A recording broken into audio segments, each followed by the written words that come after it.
So last week, who was Abraham dealing with? Who was his main interaction with last week? Abimelech. And who was Abimelech? King, basically, yeah, it's a pretty good thing. The king of the Philistines, right? It seemed like back then it was pretty much a tribal existence, right? There were kings over cities or kings over just local areas. In this case, Abimelech was like the leading guy or the king, if you will, of the Philistines. And were things going well between Abimelech and Abraham, or were they having a little bit of issues there? Yeah, it seemed like, these men, these powerful men who had big families and big extended groups traveling with them, whenever you're around somebody else who has the same type of situation, a lot of people, there's going to be the potential for conflict. Like I said, you add more people, more potential for conflict. So what was the problem they were having going on? I remember well that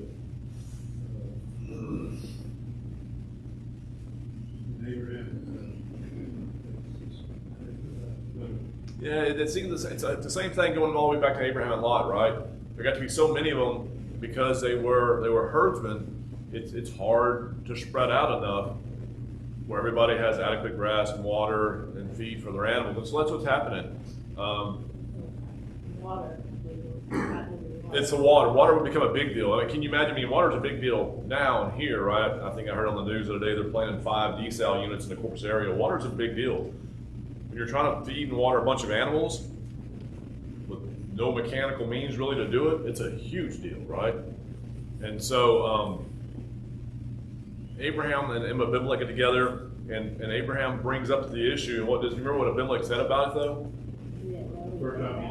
Yeah, they were so, that's just kind of how, gives you an idea how big they were. It wasn't just like, a few family members where you would pick it up. He's like, man, I haven't even heard about it. And so they go through kind of a ritual, and they make peace, if you will. Do you remember why Abimelech wanted to have peace with Abraham? because God was blessing. Yeah, he recognized that God's with you.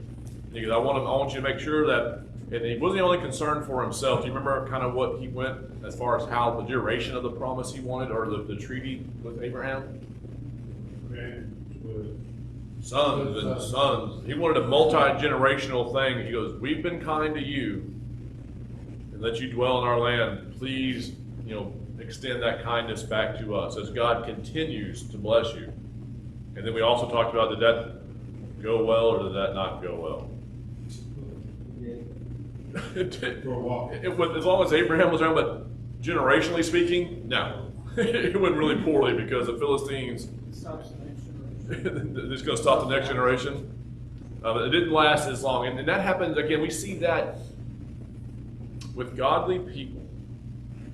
You often see, as long as they are there and alive, things go well.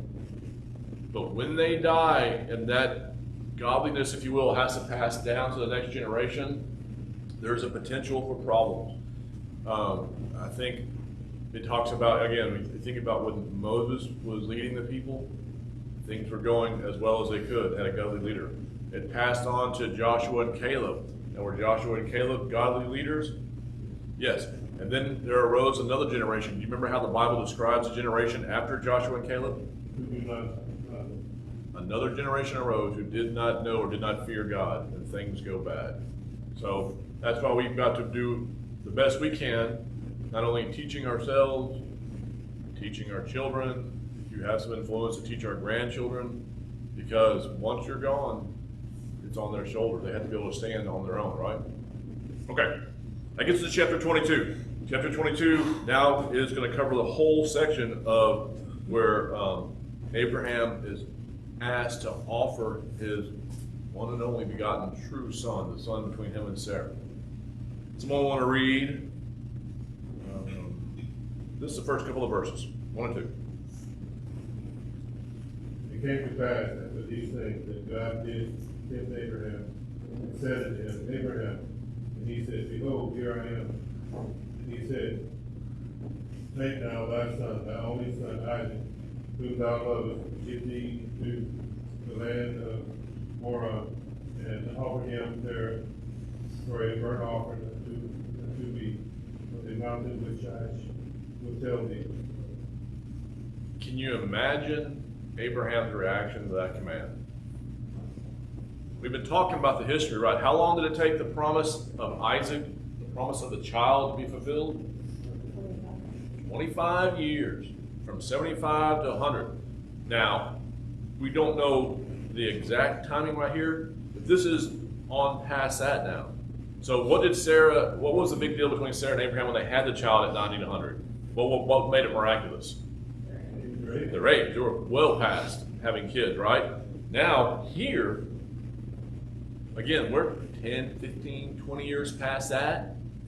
And what does God ask him to do? And what was going to come through Isaac? The promise. I mean, he is the promise. So God tells him to sacrifice him. I can only imagine Abraham hearing that going, what are we doing? This is, Abraham was sure perplexed during that 25 years waiting for the original promise to be delivered. Now, he's got to be thinking, this is some bizarre stuff. I don't know what is going on here. He goes through. He's going to do it. Yeah, we're going to read it. Again, that goes to Abraham's credit he doesn't seem to even question it. He just, I mean, I got to think in my mind that at least mentally, internally, he had to be going, this is out there, right? This is something, again, bizarre, probably a bad word to use, but this is a weird thing to request. Everything is hinging on this, my son.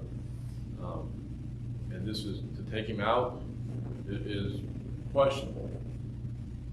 What do you think about there when verse 1 where it says that God is tempting him? And if someone else says they have a different version there, they use a different word than tempt? Prove. Tested? Okay. Let's consider a couple of verses here. Someone who can turn over and read. Let's read James 1, 13 through 15. Someone has that handy. Go ahead and read it. James 1, 13 to 15. Let no man say when he is tempted, I am tempted of God. For God cannot be tempted with evil, neither tempteth he any man. But every man is tempted when he is drawn away of his own lust and his heart. Then when lust hath conceived, it bringeth forth sin, and sin, when it is finished, bringeth forth death. So that's why I bring up that verse to show, I believe the translation for proved or tested is much better there. He wasn't tempting him to sin. He was proving him. Now, is there examples of God proving people throughout the scripture? Yeah. Job. Noah. Job wasn't being tempted by God. Well, Jesus, again, who came and tempted Jesus? Satan. Now, is Satan going to tempt us to sin? Oh, yeah, that's his business, man. That's what he does, right? So again, just making a distinction, God doesn't tempt us to sin. God will give us things to prove us, hardships. But God is not, it's not an ulterior motive like Satan. When Satan's doing things, Satan is using the beguiling, the deceit, trying to entice you to sin. That's not what God is doing. What is the point of tests and proofs? What do they do for us? If you're worthiness in the kingdom, it's like Thessalonians 1:5, make it better, James 1:2-4. Remove the dross, 1 Peter 1:6 and 7. Refine you. Yep. If you could wrap all that up, again, what is that doing for us? If you can think of a single word that describes kind of everything that Cody's alluding to there. What do tests do for us? Strengthen. That's what if you boil it all down to one word, strengthen.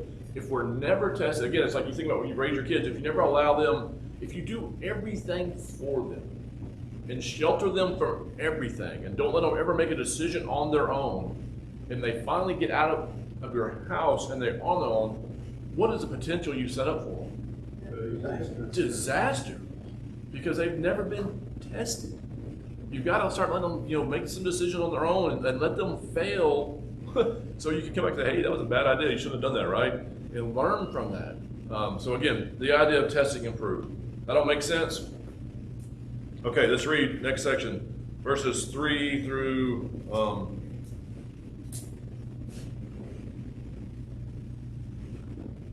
8. So Abraham rose early in the morning, saddled his donkey, and took 2 of his young men with him and his son Isaac. And he cut the wood from them with a burnt offering, and arose and went to the place where God had told him. On the third day, Abraham lifted up his eyes and saw that place from afar. Then Abraham said to his young men, "Stay here with the donkey. I and the boy will go there and worship and come again to you." And Abraham took the wood of the burnt offering and laid it on Isaac his son, and he took in his hand the fire and the knife. So they went both of them together. And Isaac said to his father, "Abraham, my father." And he said, "Here I am, my son." He said, "Behold, the fire and the wood, but where is the lamb for the burnt offering?" And Abraham said, "God will provide for himself a lamb for a burnt offering, my son." And they went both of them together. Okay, a lot of stuff going on here. Again, this phrase in verse 3 has come up several times when God has given directives. When does Abraham begin to do what God has told him? Early morning. Or the next morning. No matter how grievous or how unpleasant the task may be, you do not delay. I can't imagine this. Do you think Abraham slept that night? I can't imagine him You're sleeping. there, probably. Yeah, probably not. But he gets up early in the morning and he sets out to go and do this task. Again, we've already read the past few chapters. A lot of people do it. Abraham, again, getting up early in the morning. Even Abimelech, when he was told, was it Abimelech? No, it's back further. Was Abimelech got up early in the morning to fix the situation? Also, when Abraham had lied and they had Sarah for their wife and taken her in, whenever God told he's going to fix it, they got up early to go fix it. Abraham's doing the same thing. So he gets up, gets everything ready to go and worship. He gets the wood, he gets some men together, and they go off to worship. Now, was this a short trip? 3 days, and then were they where they needed to be in 3 days? No, they could still see it afar off. And what does Abraham, once he can see the place that God has told him to go, this Mount Moriah, what does he tell the men that are with him? Because it's not just him and Isaac, he's got a little group with him. Yep. He says, "Wait here."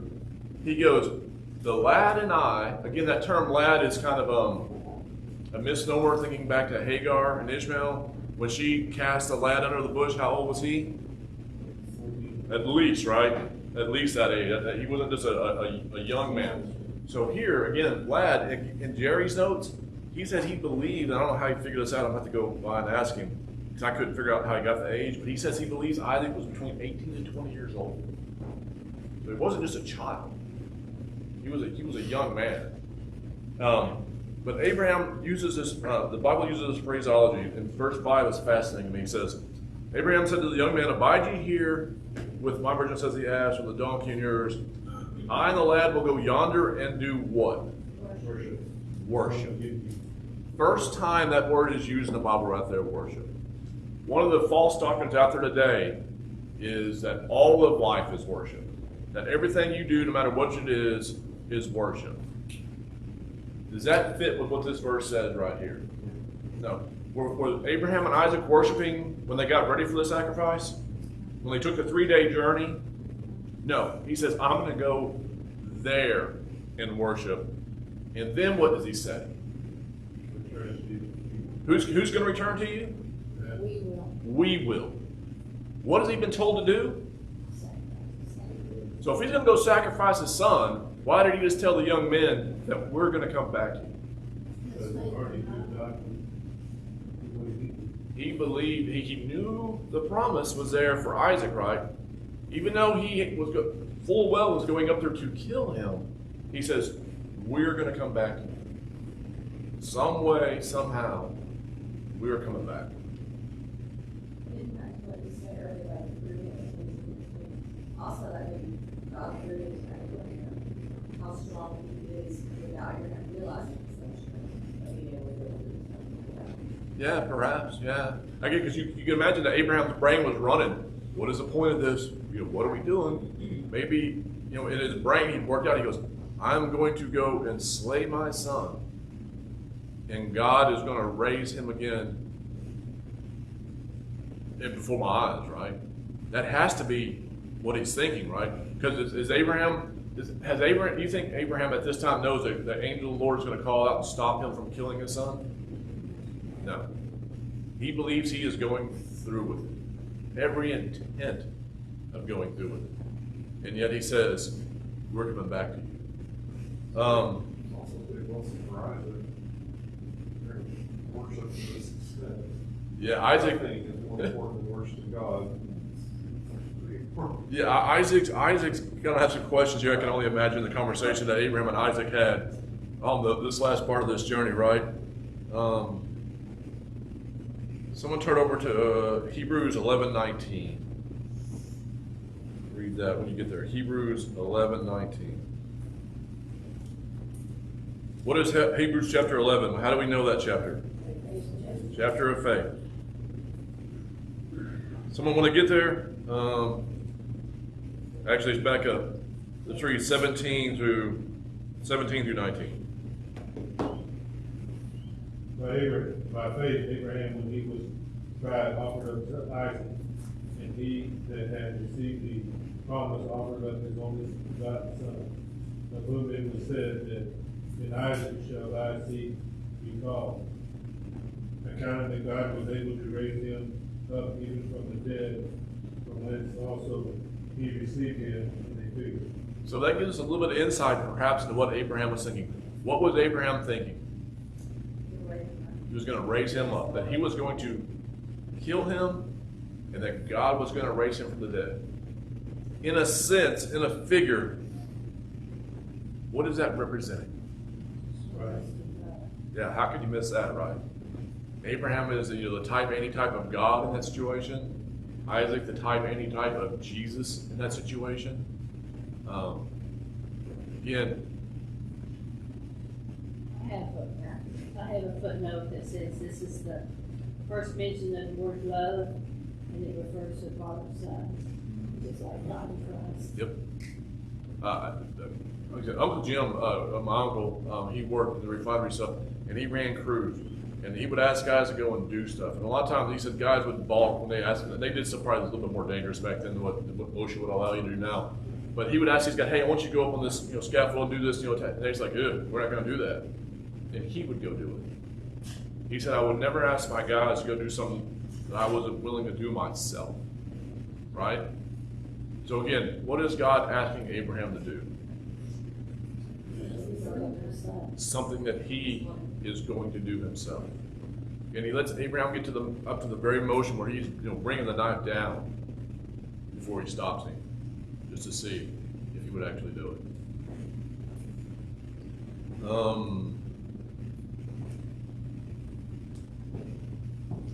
What do you think Abraham and Isaac talked about the last part of that journey? We're given a little bit right here. What question does Isaac have? So what does that tell you about what Isaac has seen? Is this his first sacrifice he's been to? No. He knows what's going on. He's like, we got the wood, we got the fire. We're going out here by ourselves, away from our people, our country, and all our flocks. What's the plan? What does Abraham say? God's going to provide, right? He said, my God, in verse 8, will provide a lamb for a burnt offering. And so they both go on together.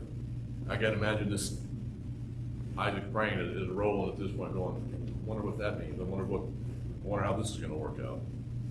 Any other questions in that section? Okay. 9 through 14. They came to the place which God had told them of. Abraham built an altar there, and laid the wood in order, and bound Isaac his son, and laid him on the altar upon the wood. And Abraham stretched forth his hand, and took the knife to slay his son. And the angel of the Lord called unto him out of heaven, and said, Abraham, Abraham. And he said, Here am I. And he said, Lay not thy hand upon the lad, neither do thou anything unto him. For now I know that thou fearest God, seeing thou hast not withheld thy son, thine only son, from me. And Abraham lifted up his eyes, and looked, and beheld behind him a ram caught in the thicket by his clothes.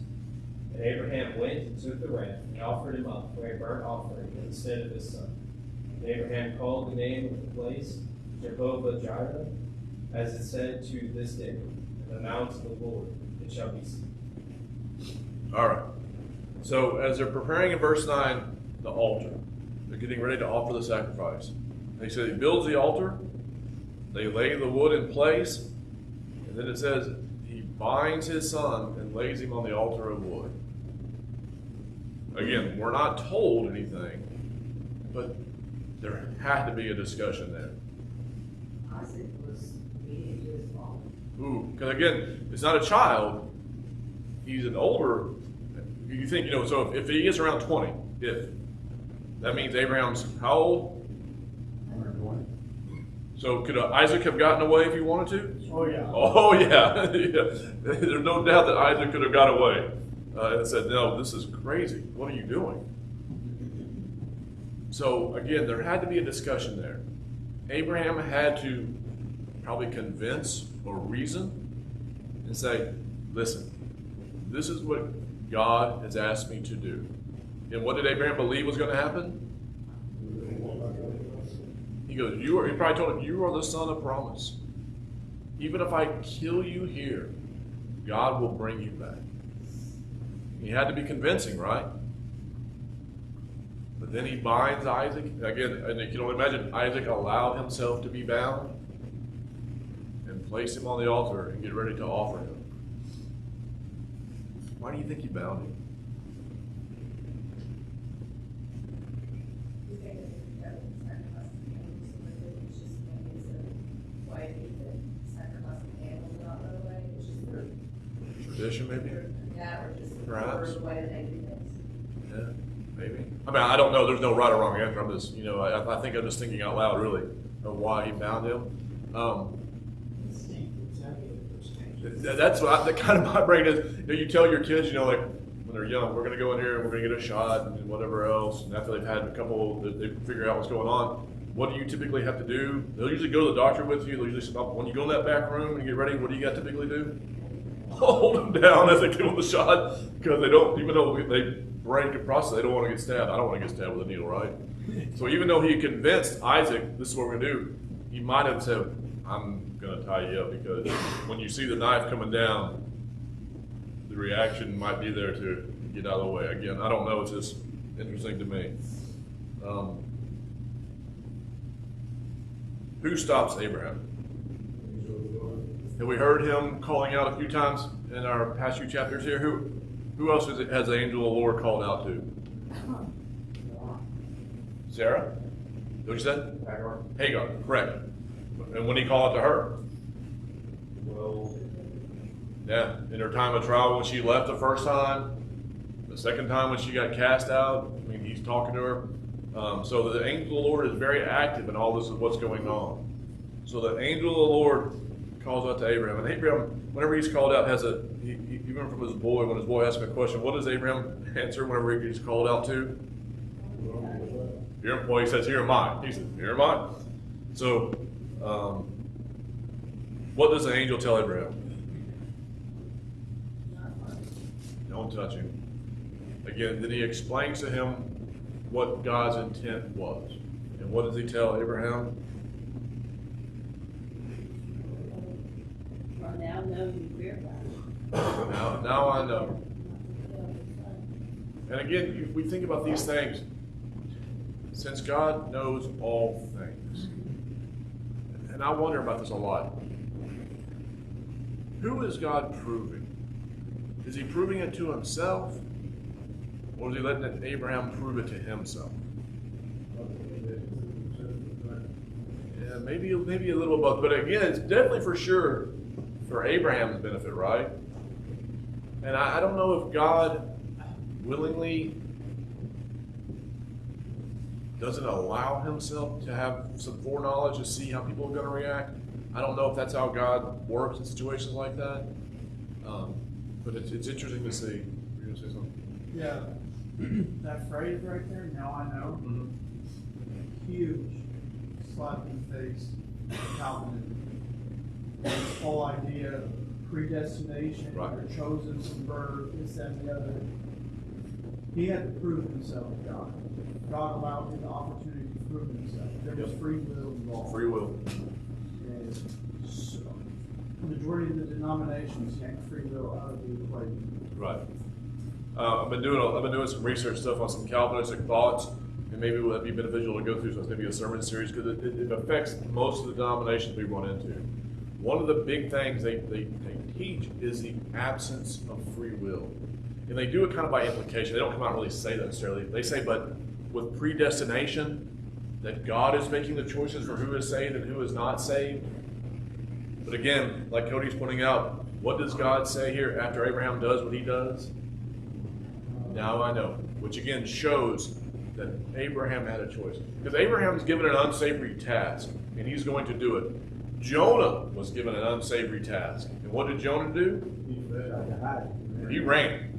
So again, if people had no choice, Jonah would have done what God told him to do.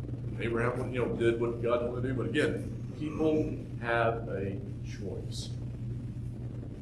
The choice predicates where we're going to spend eternity. So, after the angel talks to Abraham, what does Abraham notice behind him?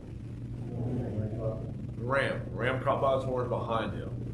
What kind of animal did Abraham say was going to be provided on the way up there? A lamb. Is that typically what they offer with a lamb? Typically? Yeah, but typically, I mean, how is Jesus described? The Lamb of God. That's typical. Now, so a ram, I have to go back and double check on that. It's not usually the typical animal. But again, God provides something that Abraham wasn't expecting for sacrifice. It was what he was supposed to do. Again, I guess it'd be hard for a lamb to be caught in the thick of its horns because they wouldn't have thorns necessarily. But Is a ram a full grown? yes. Ram, Robert line of sheep, Maybe. I don't know. Actually, I need to go back and look at the words. It actually, at least in this context, it's two different words, right? One's translated lamb, one's translated ram. Maybe the age of it. Also, I think about the idea of, at least for a sin offering, what they had at that time also was the scapegoat, was a different type of animal. So again, we might not understand or have all of explained to us what the different animals meant, but there were different animals for different reasons, for different types of sacrifices. And for whatever reason here, Abraham told his son, God will provide a lamb. At least that's in his mind, but it turned out to be something else. I don't know if there's any significance in that really, but again, it's just something else. Could just be a foreshadowing. Because like you said, the scapegoat there, The scapegoat that was going to come. all the people of Israel put their sins on that scapegoat and go off. Yeah. Christ. Yeah, foreshadowing again that since this is a any-type situation with God and His Son offering, Jesus for the sins of the world, maybe the fact that later on in the Mosaical part that the scapegoat would come into play as the sin offering, since this is a type of Christ, again, it's a foreshadowing that He was going to be a sin offering for the whole world. Again, that's a big perhaps, but it makes biblical sense, right? With each religious system, patriarchy, things a little blurry. Mosaic age, clear. Mhm. Christian age, crystal clear. In a mirror, face to face. Yeah. Yeah, interesting. Then what does Abraham call the place? Verse 14.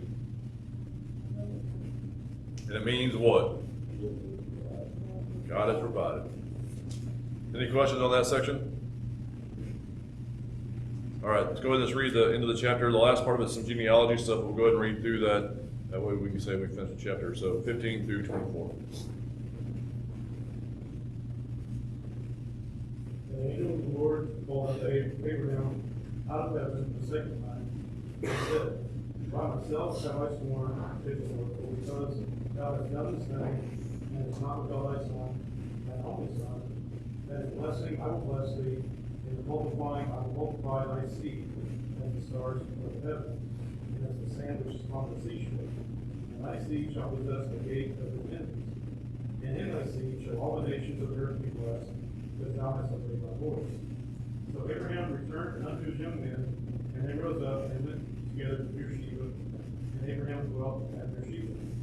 It came to pass after these things, that it was told Abraham, saying, Behold, also born children unto thy brother Nahor, Uz his firstborn, and Phares his brother, and Kemuel the father of Aram, and Chesed, and Hazo, and Bildash, and Jidlaph, and Bethuel. And Bethuel begat Rebekah. These 8 Milcah did bear to Nahor, Abraham's brother.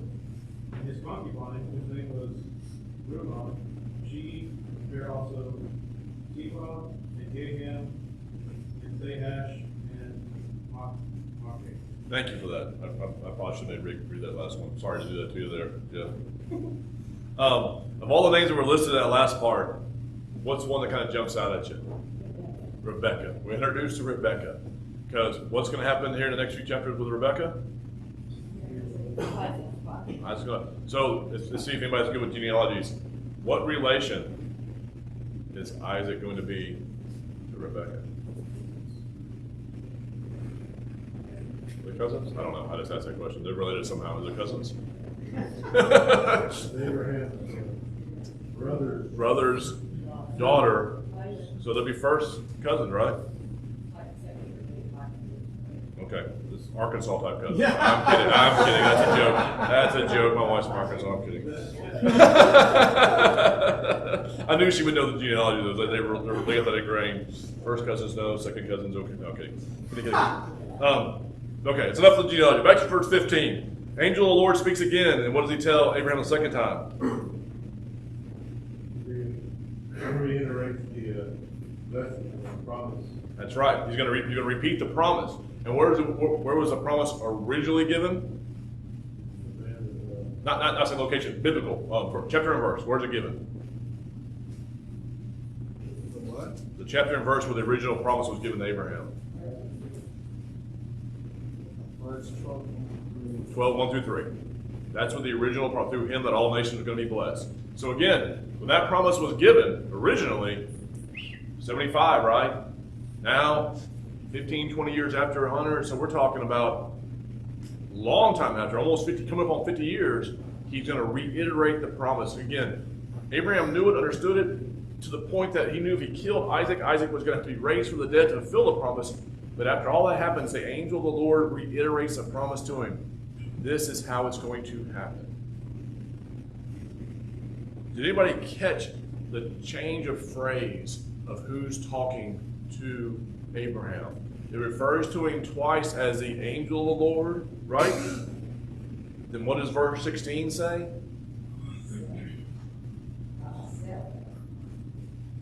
Okay, your version says by myself. Okay, what does it say after that? Saith the Lord.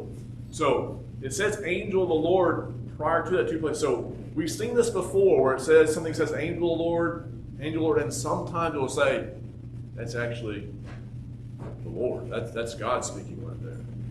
So again, the idea of, again, this is perhaps God the Father did God the Father use God the Son prior to his arrival in flesh in the New Testament times? Oh yeah. So I think God, again, and what does the word angel at its base mean? Messenger one sent. So you think perhaps it'd be biblically accurate to say God is sending his Son to go and communicate and do some things for him in the Old Testament? Yeah. So in that sense, would he be the angel of the Lord? Yeah, he'd be one sent, he'd be the messenger. But again, it's still when it boils down to who was saying that, God's saying it. The Lord is saying it there. The New King James, angel has a capital A. Does it? Yeah, I think that would be accurate there. So I believe because of the way it says in verse 16. So it would be accurate to say that. Up here, tells them again, the first time about staying his hand, I think it's a capital A. Yeah, no doubt. Does it make sense for Jesus to be involved in that intimately? If that is a foreshadowing of what he's getting ready to do, for him to be involved in that? Yeah. And again, this is why would you think, this is off the top of my head, why would you think, again, why would Jesus stop Abraham from going through with what he intended to do, if it is indeed a foreshadowing of Christ? Because then it's not the greatest display of love. That's right. that God did. Again, that was, Christ's sacrifice had to be unique. Abraham was tested to show if he would go through with it, he would. But again, they weren't going to allow him to go through it because that honor, use the word in that sense, was going to be reserved for Christ to do that. But in his heart, I believe that Abraham had already been in the Oh, no doubt. No doubt.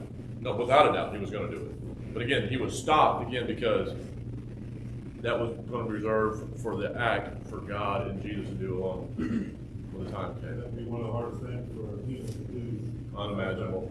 Although, if you look at history, people sacrifice their kids to so-called God. False gods, Dagon. Yeah. Horrible. That's again the dilutive power of false doctrine. When they do that, I think they're doing God's will. 18, we talked about already about the promise being reconfirmed to him. The last little thing I want to read, someone turn over to Galatians chapter 3.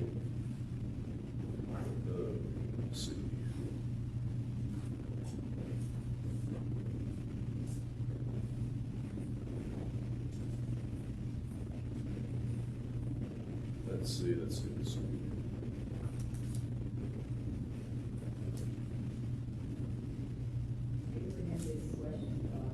Nope. Someone read this Galatians 3:15 through 18. Brethren, I speak the better of them. Though it is only a man's covenant, yet it is confirmed. No one that knows or adds to it. That not to Abraham and his seed were the promises there. It is not this saying, and to seeds as a many, but as a woman, and to your seed, who is Christ. And this I say, that the law, which was 430 years later, cannot annul the covenant that was confirmed before by God in Christ, that it should make the promise of no effect. Now, if the inheritance is of the law, it is no longer a promise, but God gave to Abraham by promise. Okay, so again, Paul talking about in his letter to the Galatians, again, this scenario right here of what Abraham and Isaac represented. So what did they represent?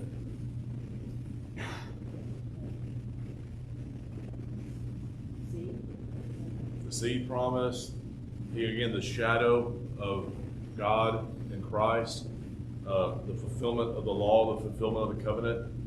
That is everything that they did. And then it talks about, again, the idea of a singular nature of the seed or plural. And what does it say?